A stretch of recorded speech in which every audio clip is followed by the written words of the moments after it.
निमित्तानं आपण या ठिकाणी हे प्रवचन सेवा आयोजित केलेले आहे।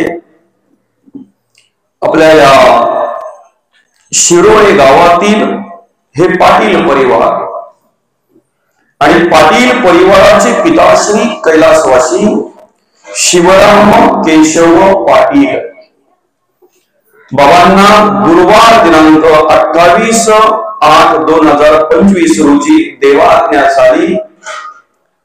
त्यांचं अल्पशा आजाराने निधन झालं आणि त्यांच्या उत्तर कार्यांच्या निमित्तानं आपण या ठिकाणी ही प्रवचन सेवा आयोजित केलेली आहे। बाबांच्या पश्चात त्यांचा मुलगा असेल, अर्थात आमचा किशोर दादा असतील, त्यांचं पुतणे असेल आमचे नारायण दादा असतील। त्याचप्रमाणे बाबा अर्थात शिवराम बाबा, कैलासवासी गजानन बाबा आणि श्रीयुत भाऊ बाबा, भाऊ काका हे तिघे जण भाऊ। त्याचप्रमाणे आमच्या शिवराम बाबांच्या पश्चात अर्थात त्यांचा मुलगा किशोर दादा, त्यांच्या 6 मुली संगीता ताई असतील, योगिता ताई असतील, कविता ताई असतील, सविता ताई असतील, सुजाता ताई आणि साधना ताई। हा संपूर्ण पाटील परिवार। बाबांची मुलं असतील अनिकेत दादा, प्राचीताई आणि दीप असेल। खर तर या पाटील परिवारावर अगदी ह्याच वर्षी मे महिन्यामध्ये दुःखाचं सावट पसरलं गेलं। ते म्हणजेच या लेकरांचं मातृक्षेत्र हरवलं, या पाटील परिवाराचं मातृक्षेत्र हरवलं। 21 मे 2025 रोजी आई साहेबांचं अल्पशा आजाराने निधन झालं आणि आई साहेब जाऊन कुठे 2-3 महिने पण पूर्ण होत नाहीत तर लगेचच या पाटील परिवाराचं पितृक्षेत्र हरपलं। अर्थात गुरुवार दिनांक 28 ऑगस्ट 2025 रोजी कैलासवासी शिवराम केशव पाटील बाबा यांचा देहांत झालं, यांचं अल्पशा आजाराने निधन झालं। खरं तर एक समाज कार्य करणारा हे पाटील परिवार,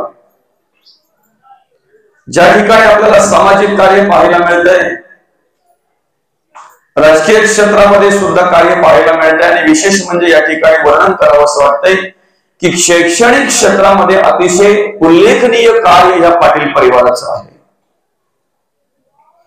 बाजूलाच असलेल्या आश्रमशाळेवर सेवा करत असलेले आमचे किशोर दादा बरं का, मुंबई महानगरपालिकेमध्ये सेवा करत असलेल्या त्यांच्या सहचारिणी आमच्या ताई साहेब आणि ज्यांच्या उत्तर कार्याच्या निमित्तानं आपण ही प्रवचन सेवा आयोजित केलेली आहे शिवराम बाबांची नातवंड आज अनिकेत वैद्यकीय क्षेत्रामध्ये त्या ठिकाणी BAMS ची परीक्षा देतोय, शिक्षण घेतोय। त्याचप्रमाणे बाबांची नात असेल प्राचीताई, BSc पूर्ण करून तिने BSc नर्सिंग हा कोर्स पूर्ण केलेला आहे आणि बाबांचा नातू दीप असेल B फार्मसी करतोय। खरं तर उच्च शिक्षित असलेला हा पाटील परिवार आणि येतानाच मला एक छानसं दर्शन झालं त्या कमानीचं। मला तरी वाटतंय आईच्या नावाने तो प्रवेशद्वार त्या ठिकाणी आपल्याला पाहायला मिळतो। एक 3 महिन्यापूर्वी आईचं जाणं झालं आणि लगेचच या पाटील परिवाराने आपल्या ग्रामस्थांनी, शिरोळे गावातील ग्रामस्थ असतील, पाटील परिवाराच्या सहकार्याने त्या ठिकाणी छानशी कमानी आपल्याला प्रवेशद्वार पाहायला मिळतो। अशा प्रकारे समाज कार्य ज्यांचं पाहायला मिळतंय ते पाटील परिवार बरं का। संगीताताई असतील, योगिताताई असतील, कविताताई असतील, सविताताई असतील, सुजाताताई असतील आणि साधनाताई असतील, बाबांच्या 6 मुली। आजचा विचार जर आपण केला तर एक समाजाच्या दृष्टीने किंवा समाजाकडे जर पाहायला गेलं तर आम्ही असं म्हणतोय हम दो हमारे दो, त्यात पण आता एकावर आलाय माणूस, बरोबर आहे की ना? हम दो हमारा एकच. ह्या दोन्ही उभयतांनी 7 मुलांचा सांभाळ केला, त्यांना वाढवलं, घडवलं, त्यांच्यावर संस्कार केले आणि त्यांना योग्य मार्गदर्शन केलं. मला माहिती नाही आहे की या मुलींची किती मोठी आणि किती खर्च करून लग्न केली, किती मोठ्या घरात त्या गेलेल्या हेही मला माहित नाही. पण मला एवढं माहिती आहे की आई वडिलांनी त्यांच्यावर चांगल्या प्रकारे संस्कार केले म्हणून दिलेल्या घरी त्या ठिकाणी त्या संसारामध्ये रममाण होऊन त्या ठिकाणी त्या घराला घरपण देण्याचं काम या बाबांच्या मुली करतायत. आणि आम्ही आमच्या जीवनामध्ये कार्य करत असताना, आमच्या आयुष्यामध्ये कार्य करत असताना आमच्याकडे जे चांगले गुण असतात ना, ही आई वडिलांची देणगी असते, बरं का? आमच्याकडे जे चांगले विचार असतात ना, हे विचार म्हणजे आमच्या आई वडिलांनी केलेले आमच्यावर संस्कार असतात, बरं का? मला सांगा, मडकं घडवणाऱ्या कुठल्या कुंभाराला वाटतंय की मी घडवतोय ते मडकं असं वेड वाकडं व्हावं? कुठल्या कुंभाराला वाटतंय बरं? कोणत्या कुंभाराला असं वाटतंय की मी जे मडकं हातात घेतलंय ना घडवायला, ते असं वेड वाकडं आलं पाहिजे? कुठल्या कुंभाराला वाटतंय बरं?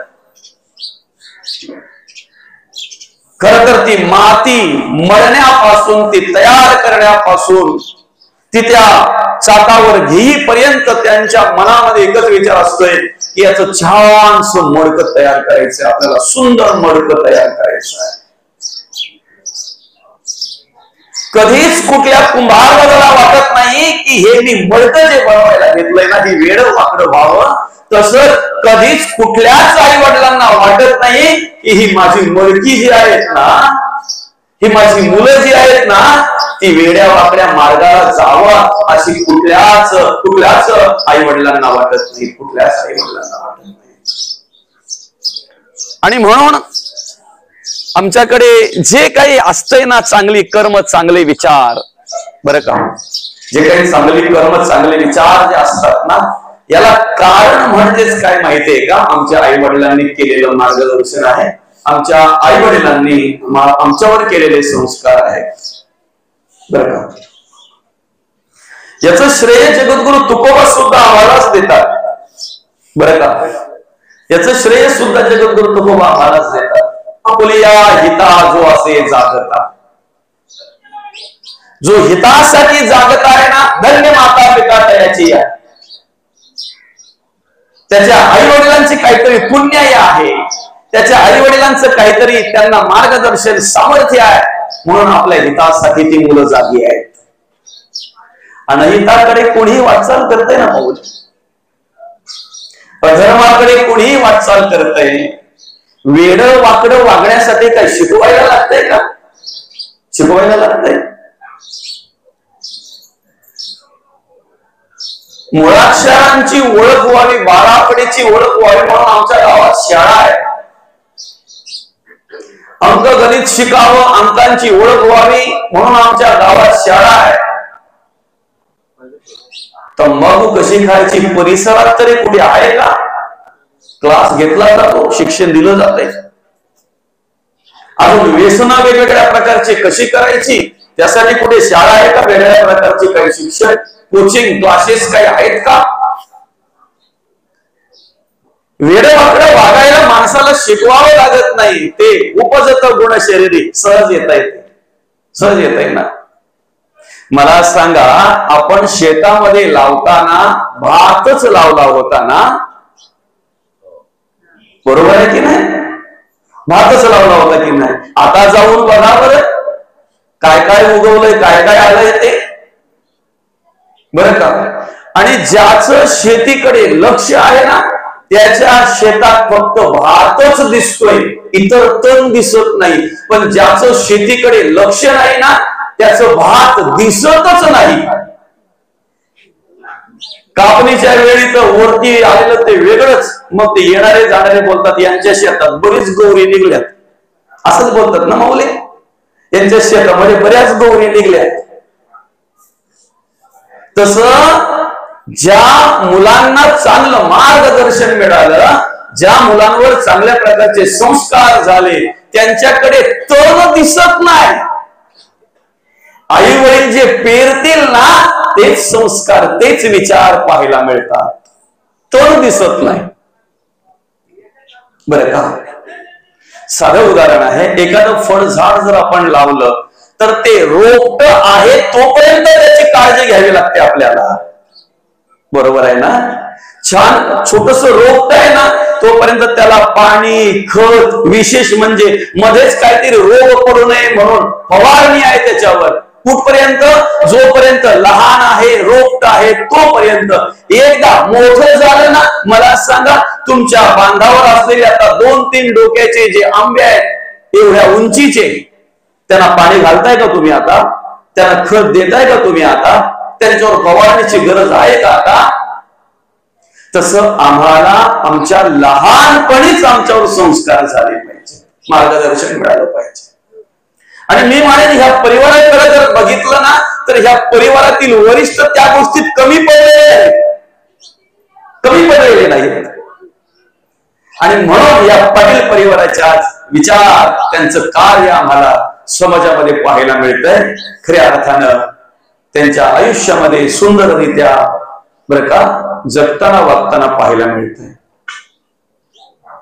आज मे महिन्यामध्ये मातृछत्र हरपतंय आणि लगेचच ऑगस्ट महिन्यामध्ये पितृछत्र हरपतंय. यासारखं दुसरं दुःख कुठलं दुःख आहे बरं का? आमच्या आयुष्यामध्ये आमच्यावर निष्कामतेने आणि निरापेक्षेने प्रेम करणारं फक्त 3च. एक भगवंत, एक संत आणि एक आई वडील. याच्या व्यतिरिक्त भ्रम, बरं का, याच्या व्यतिरिक्त भ्रम. एक भगवंत. तुमच्या गावात गणपती आणले होते का बरं? गणपतीच्या मूर्ती किती घरांची वस्ती आपल्या गावामध्ये अंदाजे? 100 घर आहे. अरे बापरे. साधारणतः अंदाजे गणपती किती घरी असतील बरं? अंदाजे 30 गणपती होते, बरोबर की नाही? मला तरी वाटतंय जर 30 गणपती मूर्ती रूपाने तुमच्या गावात आले असतील ना तर त्यातले 20 पेक्षा जास्त नवसाचे असतील. खरं आहे की खोटं आहे? मौली, खरं आहे की खोटं आहे? तुमचं काय ना आमचं काय दादा सारखंच आहे ना. उशीत काय ना शिरोळे काय, गावाची नावं फक्त वेगळी, माणसं सारखीच. काय आपली कोशिंबी पण तशीच ना, नाही का? वेगळं काय आहे? वेगळं काय आहे? पहिलाच नवस आम्ही देवाला केलेला न फेडता आम्ही परत देवाकडे नवस करतोय ना, हे आमचं दुर्भाग्य आहे. समजतंय ना? आपला विषय बघा काय आहे माऊली. आमच्यावर निष्कामतेने आणि निरापेक्षेने प्रेम करणारा पहिला देव. आईच्या गर्भात असताना त्या देवाला आम्ही प्रार्थना केली, बरं का माऊली? काय केली? देवा, 9ही द्वार ज्या वेळेला बुजली गेली ना, श्वास घेता येत नाही अशी अवस्था जेव्हा निर्माण झाली ना, त्या वेळेला त्या देवाला आम्ही प्रार्थना केली, देवा जरी तू येथून सोडविसी, गर्भवास हा चुकवीन पुन्हा न येते. काय सांगितलं? स्वहित करीन, गर्भवास हा चुकवीन, पुन्हा न येते देवा. पुन्हा मी इथे येणार नाही देवा. मी स्वहित करीन. काय करेन? मी तुझं भजन करेन, मी तुझं पूजन करेन, मी तुझं नामस्मरण करेन, मी तुला आठवेन देवा. आणि जेणेकरून या सगळ्या रहाडगड्यातून मोकळा होण्याचा मी प्रयत्न करेन. या सगळ्या रहाडगड्यातून मोकळा होण्याचा प्रयत्न करेन. मला सांगा, आम्ही जन्मल्यापासून किती जण परमार्थाला लागलेत बरं? माझ्या सकट आपण सगळेच. किती जण परमार्थ करायला लागले? आमच्या गावामध्ये 100 घरांची वस्ती आहे. नाही जास्त सांगत, 500 लोकसंख्या असेल, 600-700 लोकसंख्या असेल.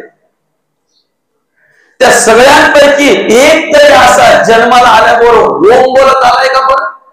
देवाचं नामस्मरण करत आलाय का बरं? प्रत्येकाची येण्याची स्थिती काय आहे? आपण केव्हा केव्हा बोलतोय, केव्हा केव्हा नाही. कोहम मी कोण आहे हेच विसरला, देव लांब गेलं. मी कोण आहे, कोहम, मी कोण आहे हेच विसरला, देवाचं तर लांबच गेलं.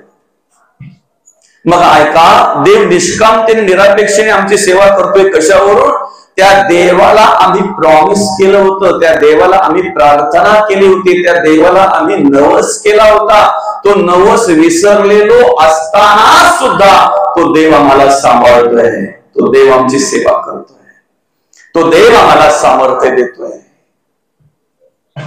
दुसरे संत, बरोबर आहे की ना, दुसरे संत, आम्ही थोडं जरी काही केलं ना तरी लगेच अपेक्षा करतो समोरच्या माणसाकडून. नुसता रस्ता जरी एखाद्याला सांगितला ना तरी सांगणारा अपेक्षा करतोय की हा आता थँक्यू तरी बोलेल, बाबा धन्यवाद तरी बोलून जाईल. तो बिचारा एवढा अंतःकरणापूर्वक सांगतोय, तुम्ही महापवरून जाऊ नका, तुम्ही खांबाळ्यावरून जा. खांबाळा सोडला ना की लगेच पाईपलाईन लागेल तुम्हाला. पाईपलाईन लागली का उजवीकडे वळा, अशी टेकडी थोडीशी लागली का तिथेच शिरोळा आहे. गोसाली, कारली, बरेच काय काय लागली. शिरोळा शोधत शोधत आलो, कारण 3 महिन्यापूर्वीच आलो होतो, जास्त नाही शोधायला लागलं बरं का. एवढं सगळं सांगितल्यानंतर जर त्याला मी धन्यवाद नाही बोललो तर त्याला दुःख वाटणार आहे ना. तेवढी तरी अपेक्षा असते का नाही?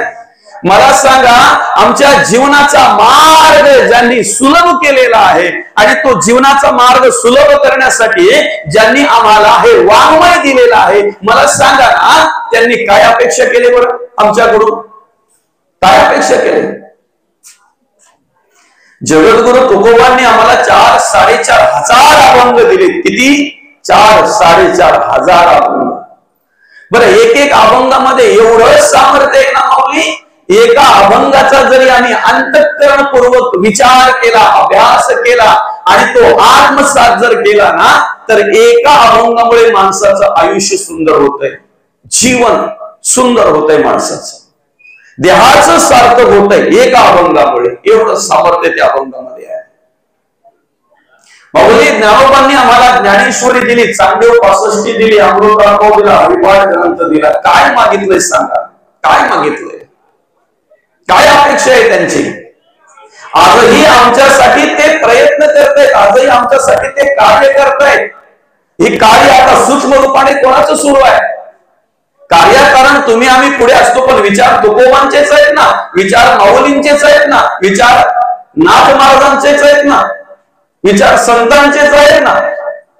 आजही त्यांचं कार्य तेवढ्याच सामर्थ्याने सुरू आहे. काय मागितलं त्यांनी आपल्याकडून? काय अपेक्षा केली बरं? जगाच्या कल्याणा संताच्या विभूती, देह कष्टविती परोपकारे, देह कष्टविती परोपकारे. कुठल्याही प्रकारची अपेक्षा न करता संत आमच्यावर प्रेम करतात. आम्हाला जे काय आहे ते निष्कामतेने निरापेक्षेने मार्गदर्शन करतात बरं का. एक भगवंत, एक संत बरं का, एक संत आणि दुसरे आई वडील.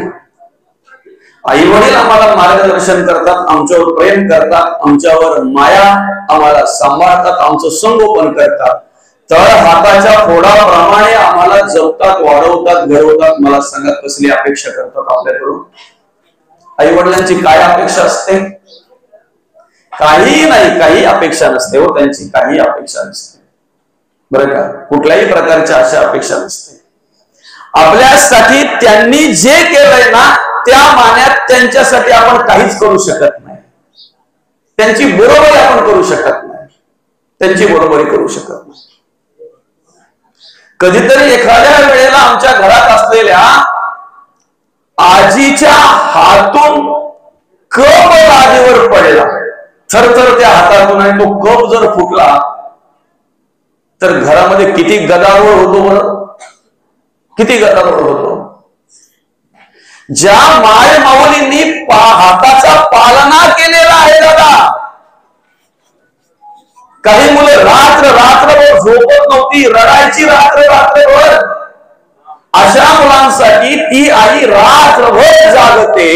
ऐका, जरा सुद्धा डुलकी येऊ नये, माझ्या हातावर माझं बाळ आहे, मुलगा आहे, मुलगी आहे माझ्या हातावर, तिला खेळवायची आहे, तिला झोपवायची आहे, तिला सांभाळायची आहे, म्हणून स्वतःची झोप सुद्धा बाजूला ठेवली, स्वतःच्या आशा अपेक्षा बाजूला ठेवल्या, भूक बाजूला ठेवली. त्या माय माऊलींनी काय विचार करते, जास्त जर जेवले ना तर मला झोप येईल आणि मग माझं बाळ रडेल, त्याला खेळवायचं आहे ना. ती भूक सुद्धा अर्धवट ठेवली त्या माय माऊलीने. ज्या माय माऊलीने हाताचा पालना करून रात्रभर आम्हाला सांभाळलं, आज त्याच हातामध्ये आमच्यासाठी काम करता करता, कार्य करता करता, आमची सेवा करता करता हातात प्राण राहिला नाही दादा, जीव राहिला नाही. पडला असेल ना एखाद्या वेळी तो कप लादीवर, फुटला असेल. लहानपणी असे कित्येक कप फोडले आपण, पण कधी त्या आईने आपला तिरस्कार केला नाही. एक छोटी गोष्ट आहे, ही छोटी साधी गोष्ट आहे बरं का. कधीतरी आमच्या एखाद्या कोपऱ्यामध्ये आमचे बाबा वृद्धावस्थेमध्ये आजारी असताना कधीतरी त्यांना कफ दाटला गेला आणि तो कफ काढण्याचा त्यांनी जरी प्रयत्न केला ना तरी सुद्धा घरातल्यांना ते पटत नाही. काही वेळेला तिरस्कार करतात त्या आजोबांचा. अरे दादा, तो कफ काढण्याची ताकद, शक्तीही त्या आजोबांकडे नसते रे दादा, ती शक्ती त्यांच्याकडे नसते.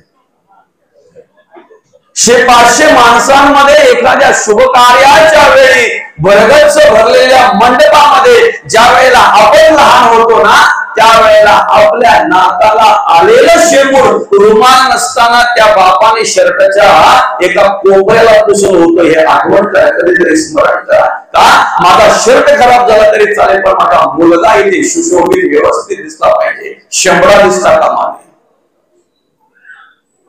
हा विचार आम्ही केला पाहिजे ना. खर तर अनंत उपकार आहेत आमचे आई वडिलांचे आमच्यावर, अनंत उपकार आहेत. आणि म्हणून तर माऊली या ज्ञानेश्वरी ग्रंथामध्ये आम्हाला ओळख करून देताना, मार्गदर्शन करत असताना म्हणतात, सकळ तीर्थाची धुरी जी का माता पितरी तया सेवीसी कीर शरीरे लोण कीजे. बर का. आणि म्हणून हे पाटील परिवार आई वडिलांच्या सेवेमध्ये कमी पडलं नाही, कमी पडलं नाही. किशोरदार असतील, त्यांच्या सौभाग्यवती असतील ताई साहेब, त्याचप्रमाणे बाबांच्या मुली असतील, हे पाटील परिवार असेल, सेवेमध्ये कमी पडलं नाही. शेवटपर्यंत आई वडिलांची सेवा केली. आणि प्रत्येक मुलाला, प्रत्येक मुलीला वाटतंय ना की माझ्या आईला उदंड आयुष्य लाभलं पाहिजे, माझ्या बाबांना उदंड आयुष्य लाभलं पाहिजे, कारण त्यांच्या मार्गदर्शनाची आम्हाला गरज आहे. पण ऐका ना, असे निष्कामतेने, निरापेक्षेने प्रेम करणारे आई वडील ज्यावेळी निघून जातात ना एखाद्या परिवाराचे, त्या मुलांचे, त्यावेळेला त्यांना काय दुःख होतंय ना ते त्यांचं त्यांनाच माहिती. ते दुःख आपण वर्णन करू शकत नाही, अवर्णनीय दुःख असतंय. मे महिन्यामध्ये आईचं छत्र हरपावं, आईची माया हरपावी, आणि लगेच ऑगस्ट महिन्यामध्ये पितृक्षेत्र हरपावं. किती दुःख असेल ते, अवर्णनीय दुःख असेल, अवर्णनीय दुःख असेल बरं का. आणि म्हणून या ठिकाणी माऊली आपल्याला जाणीव ओळख करून देताना आपलं धर्म आणि धर्माची जाणीव करून देतात. ज्या आई वडिलांनी आमच्यासाठी हाडाची काढ केलेली आहेत ना, रक्ताचं पाणी केलेलं आहे ना, त्यांच्यासाठी आम्ही काहीतरी केलं पाहिजे, सेवा केली पाहिजे त्यांची. त्यांच्या डोळ्यात कधी दुःखाचे अश्रू आम्ही आणून देता कामा नये, याची काळजी आम्ही घेतली पाहिजे बरं का. काळजी आम्ही घेतली पाहिजे. आमच्या आयुष्यामध्ये जे आम्ही जगतोय, वागतोय ना, त्याच्यामध्ये धर्म आचरण म्हटलेलं आहे. देखे अनुक्रमा आधारे स्वधर्म जो आचरे तो मोक्ष देणे व्यापारे निश्चित पावे. अनुक्रमाने आम्हाला पुढे जायचंय, अनुक्रमाने आम्हाला धर्माचरण करायचं आहे, अनुक्रमाने धर्माचरण करायचं. आमच्या या 100 वर्षाच्या आयुष्यामध्ये 4ही प्रकारचे आश्रम आम्हाला साध्य करायचे आहेत. जोपर्यंत लग्न होत नाही ना तोपर्यंत वयाच्या 25व्या वर्षापर्यंत ब्रह्मचर्य आश्रम, ब्रह्मचर्य आश्रमाचं पालन करायचं. 25 ते 50 गृहस्थाश्रमाचं पालन करायचं आहे, 50 ते 75 वानप्रस्थाश्रमाचं पालन करायचं आहे, आणि 75च्या पुढे जर मिळालंच भगवंताच्या कृपेने आपल्याला आयुष्य, तर संन्यास आश्रमासारखं त्या संन्यास आश्रमाचं पालन करायचं आहे. पण ह्या चारही आश्रमाचं पालन करत असताना धर्म सोडू नये. समजतंय ना? या चारही आश्रमाचं पालन करत असताना त्याप्रमाणे जगताना वागताना मी काय अखंड भगवंताला विसरू नये, देवाला विसरू नये. देव कार्य करता करता आम्हाला हे सगळं करायचं आहे. देव कार्य करता करता हे सगळं करायचं आहे, बरं का? आणि ज्याला देव कळला ना माऊली, ज्याला परमार्थ काय भक्ती काय ते कळलं ना, बरं का, तो त्याच वेळेला मुक्त आहे म्हणायला हरकत नाही. तो त्याच वेळेला मुक्त आहे. साधं उदाहरण आहे, बाजारामध्ये ज्या नाण्याच्या दोन्ही बाजू व्यवस्थित आहेत तेच नाणं चाललं जात आहे ना, तेच नाणं चाललं जात आहे ना. एखादी बाजू जर त्याची, पूर्वी आम्ही माऊली ते दगडावर पत्थर म्हणायचे ना, त्याला पत्थरवर पैसे खेळायचो. असं रिंगण पाडायचं, 4-5 जण असायचे, ते 5 पैसे 10 पैसे 20 पैसे, आणि ते अल्युमिनियमचे असायचे. त्याला जर पत्थर असा दगड जर लागला ते चेंबायचे असे, बरं. एखादी बाजू जर जास्त अशी हे झाली असेल ना, ठेचली असेल ना, तर दुकानदार घेत नव्हते ते. मग ते लगेच सांगायचे छापा दिसत नाही व्यवस्थित, बरं का, काटा व्यवस्थित दिसत नाही असे सांगायचे ते. एखादी बाजू जर नाण्याची व्यवस्थित नसेल तर ते नाणं बाजारात चालत नाही. आमच्या जीवनाविषयी जर सांगायचं झालं ना, तर सृष्टीमध्ये प्रत्येक जी गोष्ट निर्माण केलेली आहे ना, त्या प्रत्येक गोष्टीला 2 बाजू आहेत, छापा आणि काटा, जन्म आणि मृत्यू. आणि जन्म आणि मृत्यू ह्या दोन्ही बाजू व्यवस्थित आहेत म्हणून सृष्टी चालली. समजतंय ना? दोन्ही बाजू व्यवस्थित आहेत म्हणून सृष्टी चालली. निर्माण जे झाले ते जर नाशच पावलं नसतं, सृष्टीचं कार्य चाललं असतं का? जे निर्माण झालंय दादा, ते कालांतराने का होईना, पण नाशच पावलं नसतं तर सृष्टीचं कार्य चाललं असतं का? सूर्य अस्ताला जातो म्हणून दुसऱ्या दिवशी आम्हाला वाट पाहावी लागते ना. अंधाराची किंमत, प्रकाशाची किंमत आम्हाला केव्हा कळते? अंधार पडल्यानंतर. जोपर्यंत अंधार पडत नाही तोपर्यंत प्रकाशाची किंमत कळत नाही. सूर्य अस्ताला जातोय ना, म्हणून आम्हाला उदयाची वाट पाहावी लागते. तसं आमचं आहे, उपजे ते नाशे आणि नाशे ते पुनरपि दिसे, हे घटिका यंत्र कैसे परिभ्रमेगा. निर्माण केलेल्या वस्तूला नाश आहे. परत एकदा ऐका, निर्माण केलेल्या वस्तूला नाश आहे. ज्याला जन्म आहे त्याला मृत्यू आहे. निर्मात्याला नाश नाही, कारण त्याला जन्मच नाही. समजतंय ना? जन्म आहे त्याला मृत्यू आहे. ज्याला जन्मच नाही ना त्याला मृत्यू नाही.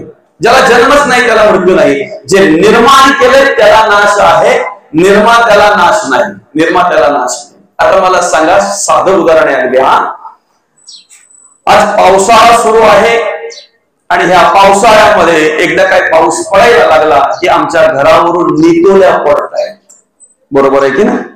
त्या नितोल्या पडताना आता का बरं दिसत नाही? काल दिसत होत्या ना, परवा दिसत होत्या ना, आता का दिसत नाही? नितोल्या ज्या पावसामुळे पडतात ना, तो पाऊस आता सध्या पडत नाही. त्या नितोळ्यांचा रूपांतर ओहळीमध्ये होत आहे. गावातून वाहणाऱ्या पाण्याला काय बोलतो आपण? तुमच्याकडे ओहळीच बोलतात ना, ओहळी. त्या अनेक ओहळ्या जाऊन ज्याला मिळतात त्याला आमच्याकडे ओहळ म्हणतात. नाला किंवा ओहळ, बरोबर आहे की नाही बाबा? असे अनेक ओहळ ज्या नदीला जाऊन मिळतात त्याला नदी म्हणतात ना. ज्या ठिकाणी जाऊन मिळतात त्याला नदी म्हणतात ना. हे सगळं निर्माण झालेलं आहे आणि म्हणून निर्माण झालेलं आहे म्हणून नाश आहे. आता निकोल्या दिसत नाही, आता ओहळ्या दिसत नाही, कालांतराने ओहळ्याही दिसणार नाही. एप्रिल मे मध्ये नदी पण शांत झालेली असते नाही का. जे निर्माण झालंय ना त्याला नाश आहे. आता हे निर्माण कशापासून झालंय? ज्या सागरापासून ते निर्माण झाले त्या सागराला नाश, तो निर्माता आहे. समजतंय ना. जेवढं निर्माण झालंय तेवढं सगळ्याला नाश आहे. आणि जन्म ज्याला झालाय त्याचा मृत्यू ठरलेला आहे, त्याला जावंच लागणार आहे. ज्याचा जन्मच नाही ना निर्माता, त्याला नाश नाही. आता आपण दुसरी गोष्ट बघू. बघा, मृत्यू आहे हे 100% सत्य आहे, प्रत्येकाला जावंच लागणार आहे. आमच्या आयुष्यात अनेक गोष्टी सत्य आहेत. त्या अनेक सत्य असलेल्या गोष्टींपैकी एक गोष्ट म्हणजे मृत्यू आहे. एक गोष्ट म्हणजे मृत्यू आहे. बरं का. ज्याला देह कळला नाही, ज्याला जीवन कळलं नाही, ज्याला आयुष्य कळलं नाही, ज्याला परमार्थ भक्ती कळली नाही ना, त्याला मृत्यू म्हणजे दुःख आहे. बरं का. त्याला मृत्यू म्हणजे काय आहे? दुःख आहे. ज्याला देह कळला नाही, ज्याला परमार्थ भक्ती, ज्याला बरं का या प्रकारची कुठलीही गोष्ट कळली नाही ना, त्याला मृत्यू म्हणजे दुःख आहे. त्याच्यासाठी दुःखाची गोष्ट आहे ती. आणि माणसाला सगळ्यात मोठी भीती जर कसली वाटत असेल तर मृत्यूची. कशाला आवडतो मनुष्य जास्त? मृत्यूला. बरं का. आता आपण संतांचा आणि साधू पुरुषांचा जर विचार केला, बरं का, सत्पुरुषांचा जर विचार केला, साधू पुरुषांचा जर विचार केला, तर त्यांच्या जीवनातील आयुष्यातला सगळ्यात सुंदर दिवस असेल ना तर तो मृत्यूचा. बघा, जो परमार्थ करतोय, भक्ती करतोय, देवाचं नामचिंतन करतोय ना, त्याच्या आयुष्यातला सगळ्यात सुंदर दिवस जर असेल तर तो मृत्यूचा. फक्त तो मृत्यू देवाच्या आज्ञेने यायला पाहिजे. आपण ओढावून घेतलेला नाही.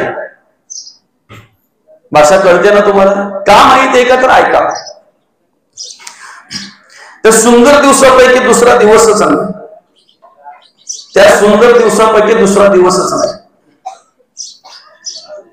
जन्माला आल्यापासून ते मार्गदर्शन मिळेपर्यंत, सत्संग मिळेपर्यंत मनुष्य अनेक बंधनामध्ये बांधला जातो. बरोबर आहे. त्यात पहिलं बंधन आहे मायेचं. बरं का. पहिलं बंधन आहे मायेचं. दुसरं बंधन आहे देहबुद्धीचं. तिसरं बंधन आहे अज्ञानाचं, अंधश्रद्धेचं, विषयांचं, विकारांचं, वासनेचं, व्यसनाचं. ही सगळी बंधन आहेत. या सगळ्या बंधनामध्ये तो मनुष्य बांधला जातो. ज्या वेळेला त्याला सत्संग मिळतोय ना, संतांचा संग मिळतोय ना, त्यावेळेला तो या बंधनातून मुक्त होण्यासाठी प्रयत्न करतोय. हे प्रवचन कशासाठी आहे? बंधनातून मुक्त होण्याचा हा प्रयत्न आहे. बरोबर आहे की नाही? कीर्तन आम्ही जे श्रवण करतोय, जे गाथा गीता जे आम्ही वाचतोय, ऐकतोय, हे कशासाठी आहे? बंधनातून मुक्त होण्यासाठी आम्ही प्रयत्न करतोय. बरोबर आहे की नाही? ज्या दिवशी माणसाला मृत्यू येतोय ना, त्या दिवशी तो सगळ्या बंधनातून मुक्त झालेला असतो. पहिला म्हणजे देहबुद्धी, मायेचं जाळ, अज्ञान, अंधश्रद्धा, भ्रम, जे काही आहे ते, जे काही आहे ते. मायेच्या जाळातून मुक्त होणारा आमच्या आयुष्यातला सगळ्यात सुंदर दिवस असेल ना, तर तो म्हणजेच मृत्यू आहे. मृत्यू आहे. बरं का. बरं बघा, जोपर्यंत माणसाला माणसाच्या आयुष्यामध्ये सुख प्राप्त आहे ना, तोपर्यंत त्याला असं वाटतंय की मला भरपूर आयुष्य पाहिजे, मी मरूच नाही असं वाटतंय. पण दुःख आलं ना का तो लगेच बोलतो, असा वाटतंय ना जीवाचा. बरोबर आहे ना? दुःख आल्यानंतर त्याला मनापासून म्हणजे असं तो बोलतोय, लई तितकारा आलाय जीवनाचा, लई कंटाळा आलाय या आयुष्याचा, मला असं वाटतंय ना काहीतरी जीवाचा करून मोकळं व्हावं. दुःखातून मुक्त होण्याचा दिवस जर कुठला असेल तर तो म्हणजेच मृत्यूचा दिवस आहे. सगळ्या प्रकारच्या दुःखातून मुक्त होण्याचा दिवस म्हणजेच मृत्यूचा दिवस आहे.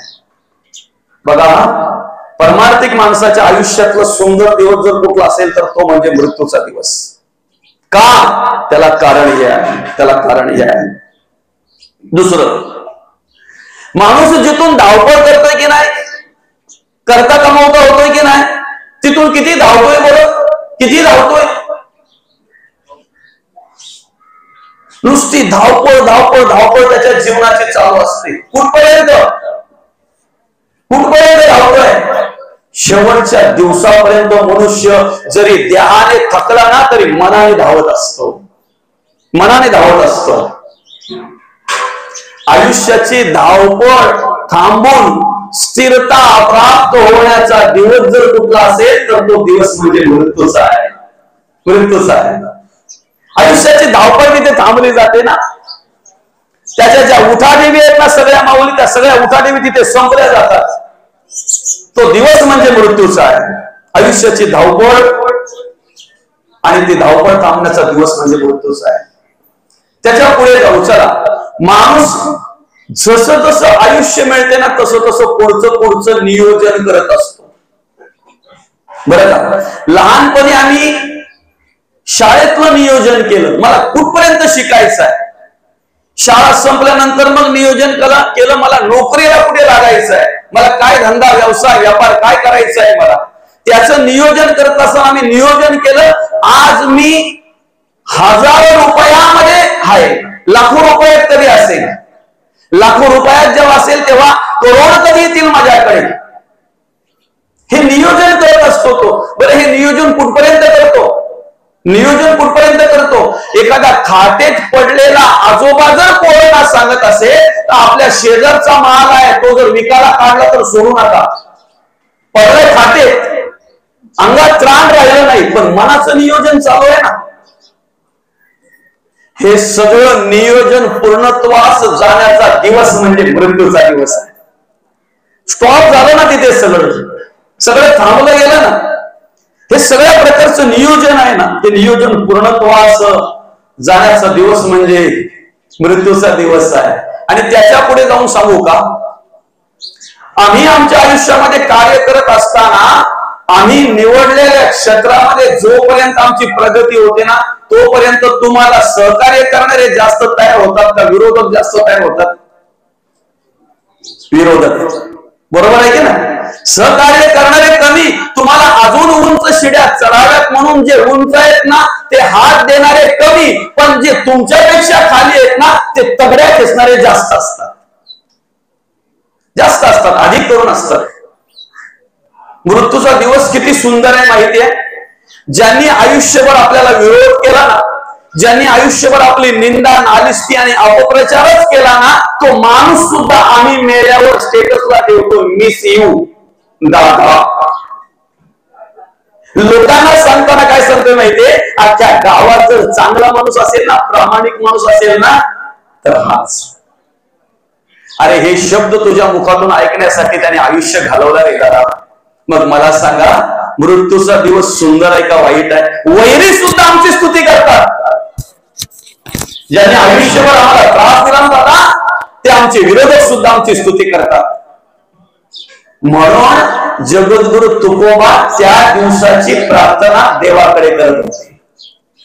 समजतंय ना? देवाकडे त्या दिवसाची आतुरतेने वाट पाहत होते. देवा तू बोलवतोय कधी मला, कधी बोलवून येतंय तुझं. कारण त्या दिवसासारखा दिवस नसेल. जन्माचा सोहळा कसा झाला आम्हाला माहित नाहीये आणि तो आमच्या हातातही नव्हता, पण मृत्यूचा सोहळा आमच्या हातात आहे. ऐकताय ना? मृत्यूचा सोहळा आमच्या हातात आहे. आणि खर तर या संसार रूपी चिखलातून मुक्त होण्याचा दिवस जर असेल तर तो म्हणजे मृत्यू आहे. स्वतः संतांनी विनंती केली देवाला, देवा या संसारूपी चिखलातून आम्हाला काढ रे देवा, या प्रपंच रूपी चिखलातून आम्हाला काढ देवा. म्हणजेच काय, मुक्त कर देवा, मुक्त कर आम्हाला, मोकळा कर देवा, मुक्त कर देवा आम्हाला. आता या सगळ्या गोष्टी आपल्याला अनुभवायला मिळतील, पण कधी माहिती आहे का? बघा, एखादा माणूस गेला ना की मग त्याच्या मैतावर आम्ही जातो. बरं का? काही माणसं फक्त तोंड दाखवायला येतात, ती बोलतातच काय माहितीये का बाबा?